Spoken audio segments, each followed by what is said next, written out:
Hey guys, Steve here. In this video we're going to talk about meditation in a way you've probably never heard it spoken about before. Is it possible that we are being deceived about meditation? Is it possible that there's a dangerous, more sinister reality behind meditation that is being deliberately swept under the rug? And what if clinical research actually proves that meditation is psychologically, emotionally, and spiritually dangerous? To some people this may sound like a typical Christian paranoia, especially coming from an ex-New Ager such as myself. I couldn't have imagined making a video like this, say, 5 years ago when I was writing articles on the benefits of meditation on one of the largest New Age websites in the world. Or when I was practicing meditation. Or when I was writing my ebook on mindfulness that got 30,000 downloads. I really thought that meditation was a necessary part of life, and if anyone were to tell me it was dangerous, I would think that they're unscientific or completely crazy. After all we ever hear about is how meditation can improve sleep, how it can reduce stress, how it can improve creativity. But the truth is, there's a massive body of research that clearly demonstrates and proves that meditation has the ability to cause long-term and short-term psychological damage. The only reason we hear about the good effects of meditation is because oftentimes only the good effects are reported on.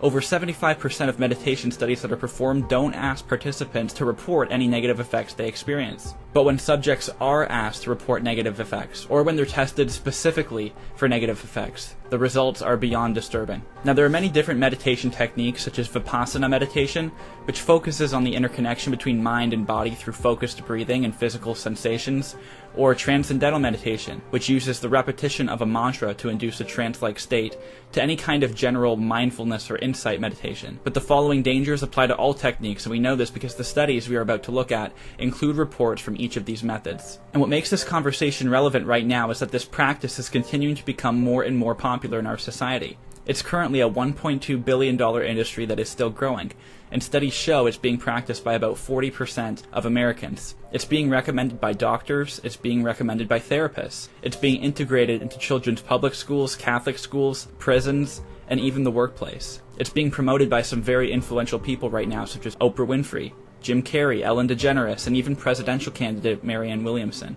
This is an absolute staple practice in Eastern religions and in the New Age movement, and now it's beginning to be a staple in mainstream culture. So what we're going to do is allow the studies to speak for themselves and reveal to us the shocking truth about meditation that never gets spoken of. So let's get into it. The best place to start in this discussion is by looking at a new study published in 2017 on the negative effects of meditation, led by Dr. Willoughby Britton, professor of psychiatry and human behavior at Brown University. The study sought to determine and document what kind of negative side effects regular meditators experience during their practice. The study also sought to document how severe, how frequent, and how long-lasting these negative side effects were. 60 people were selected to participate in this study, each of whom had meditation experience in Theravada, Zen, and Tibetan Buddhist traditions. They also had to be exempt of any kind of unusual psychological experiences in their past that could mimic the symptoms they may report during meditation. What is interesting about this study is just how long these 60 participants had been meditating for. It's sometimes asserted that if people had bad experiences during meditation, or any practice embraced by the New Age for that matter, it's because they're inexperienced and don't know what they're doing. They're just being uncareful and lack the proper training.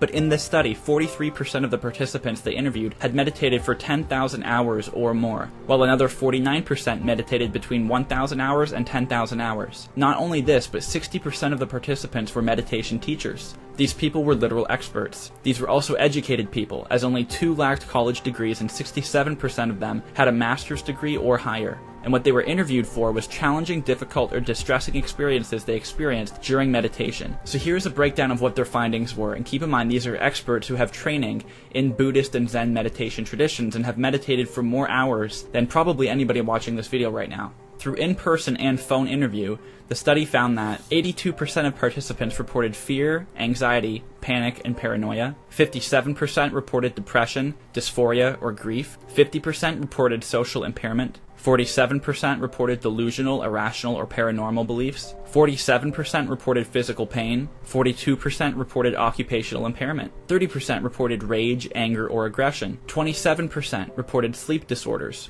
25% reported self-conscious emotions and insecurity. 23% reported agitation and irritability. 22% reported headaches or head pressure. 20% reported fatigue or weakness. 18% reported suicidality. 17% reported emotional detachment. And 17% said that they experienced something so severe that it required inpatient hospitalization. Now, a skeptic may say, well, sure, these kinds of things arise when you've never really been meditating before, and these things will work themselves out over time. But only 18% of these challenges occurred during the first 50 hours of meditation. 29% of reported challenges were within the first year, and 45% of the participants reported challenges in years 1 to 10. So most of these side effects actually came about with regular long-term meditation. The study actually found that the more someone studies and practices meditation, the worse their experience will actually be. Now, a skeptic may also say, well, sure, but these experiences just kind of rise and dissipate in consciousness in a matter of minutes. It's nothing to really alarm ourselves over. It's just the growing pains of ego death. The problem with this objection is that 88% said that these impacts bled over into daily life even after the retreat or meditation session was over. 73% reported moderate to severe impairment because of one or more of these symptoms, and these symptoms were reported to last anywhere from 1 week to over a decade. But here's the important stat. Most of these side effects lasted 1 to 6 months or 1 to 3 years. These two spans of time represent the most common duration of negative symptoms reported by the meditators. Most people reported these symptoms lasting months to years, and these regular long-term side effects seem to be more congruent with psychological breakdowns and disorders than with enlightenment. As the study itself notes, many of the experiences reported by practitioners in our study resemble, to varying degrees, phenomena discussed in the vast literature on schizophrenia, schizotypy, psychosis, as well as non-psychopathological forms of anomalous experience. In an interview with Yoga Journal, Dr. Britton, who conducted this study, was asked when she began to take interest in studying these darker truths about meditation.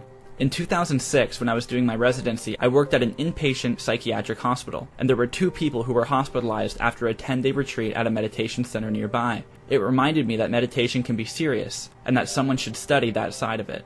When asked why she thinks these case studies and clinical findings don't get any press, she said, quote, "Mindfulness is a multi-billion-dollar industry. One of the teachers I interviewed for my research actually said, this isn't good for advertising." In other words, there is a deliberate attempt to suppress the dark reality of meditation because of how profitable the industry is.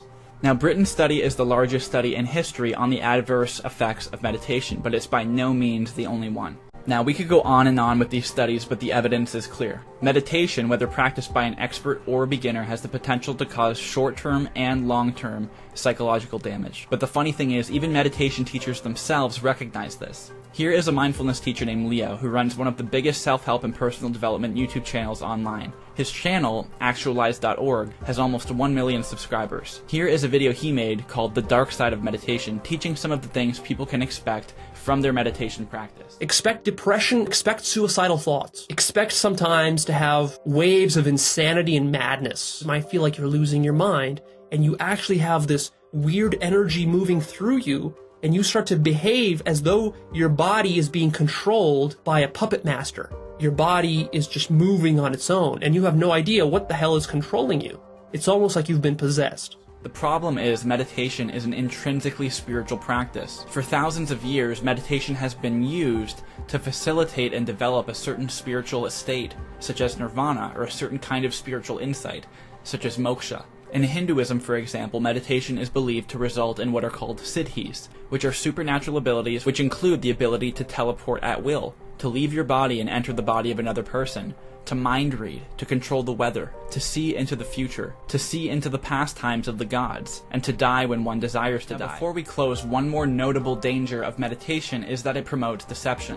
When we are in an altered state of consciousness and when our brainwave state has been fundamentally changed, we are more likely to believe things about the world and about ourselves that we normally wouldn't believe. For example, if you alter your consciousness with psilocybin, heroin, or acid, you are going to be self-deceived about your own experience and may end up believing things that contradict the truth. You may end up believing that you are God, that the trees are God, or that you have lived many past lives. Likewise, altering your consciousness and brainwaves through meditation causes you to become prone to deceptions at a psychological level, but also because of any supernatural influence that may be at work in your practice. Through this altered state, perhaps you too will end up believing that you are God, the trees are God, and that you have lived many past lives, which is what every New Age and Eastern tradition actually adheres to. Reincarnation and pantheism are staples in the New Age and Eastern spiritual philosophy. And what's interesting is that the major study we looked at earlier, done by Dr. Britton, found that 48% of meditators experienced changes in their worldviews. Those who meditate often tend to adopt the same core spiritual beliefs,